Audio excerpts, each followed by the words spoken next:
Hi everyone. Today we are going to check used to and interrogative form. Chicos, como ya les había mandado yo el material, vamos a ver ahora el tema de used to, pero en su forma interrogativa. Es decir, vamos a aprender a hacer preguntas. Ya les había mandado yo el material, entonces seguramente ustedes ya revisaron las estructuras, ya más o menos las tienen estudiadas. Ahorita nada más vamos a explicar el tema, desarrollarlo un poco más para poder disipar sus dudas. Como checaron en el material, la interrogative form, tenemos dos tipos de preguntas. Unas son las direct questions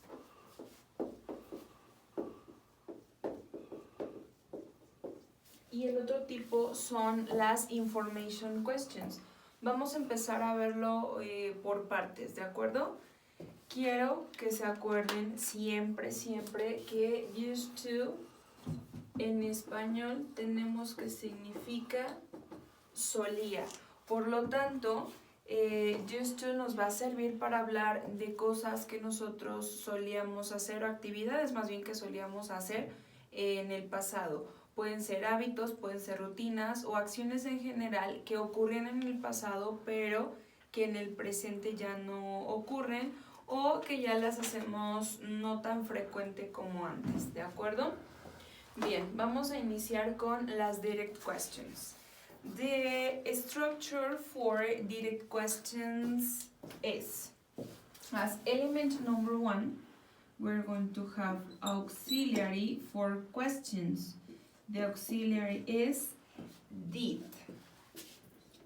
Next element is the person or subject. Next is the auxiliar. Lo voy a colocar incluso con otro color para que resalte y lo puedan ustedes diferenciar o identificar.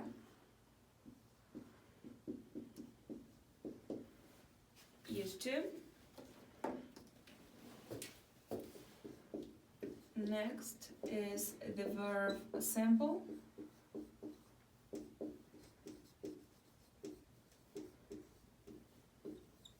Complement and question mark.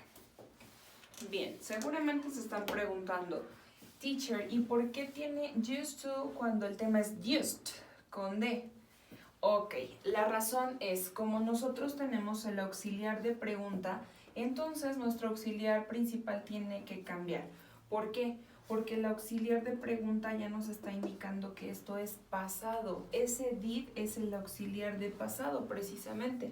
Entonces la regla nos dice, siempre que tengamos nosotros un auxiliar, ya sea negativo o sea de pregunta, entonces el auxiliar principal tiene que cambiar.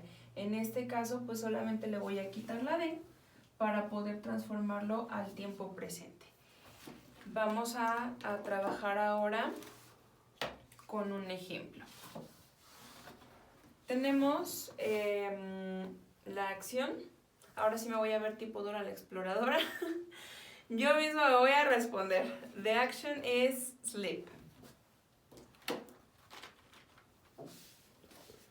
Y mi ejemplo es, element number 1 es did. Dejo aquí la imagen. Element number 2, se me ocurre que sea yo.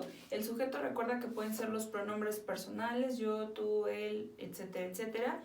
Puede ser el nombre de una persona o puede ser un sujeto en específico. Es decir, puedo poner mi amigo, mi hermano, mi papá, mi mamá, el señor tal, la señora tal. ¿De acuerdo? Next element is auxiliar used to. Verb simple, quedamos que es sleep, que es dormir.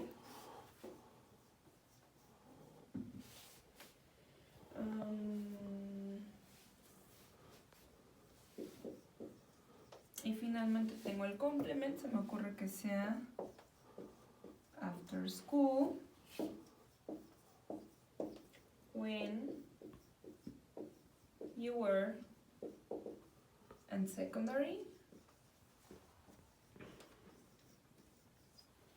Y entonces voy indicando cada uno de los elementos. Tengo que did, pues ya decíamos que es el auxiliar de pregunta, You, pues es mi sujeto, mi persona, quien le voy a dirigir la pregunta.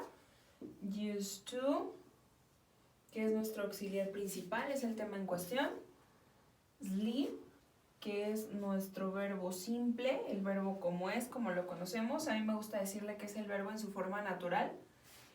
After school, todo esto, after school, when you were in secondary, es todo el complemento. Es decir, el complemento es aquella palabra o palabras, incluso puede ser una parte de una oración que nos ayuda a fortalecer la idea que nosotros tenemos de la pregunta. En este caso es después de la escuela, cuando tú estabas en la secundaria.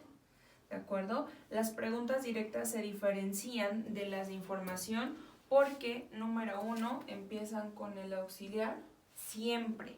Y número 2, porque la respuesta siempre se limita a ser yes o se limita a ser no. Es por eso que se les conoce como preguntas directas, porque yo te estoy preguntando directamente lo que yo quiero saber y no te permito que tú me respondas otra cosa que no sea lo que yo quiero saber. En este caso, en nuestro ejemplo, estoy preguntando si tú solías dormirte después de que llegabas de la escuela. Entonces solamente me puedes decir sí solía o no solía hacerlo. No quiero saber otra cosa más. Entonces, en nuestras respuestas, si es affirmative, yo tengo que decir yes, I did. Es decir, voy a dividir aquí, perdón. Es decir, sí solía hacerlo. Y si fuese negativo, entonces es no, I didn't. Es decir, no solía hacerlo.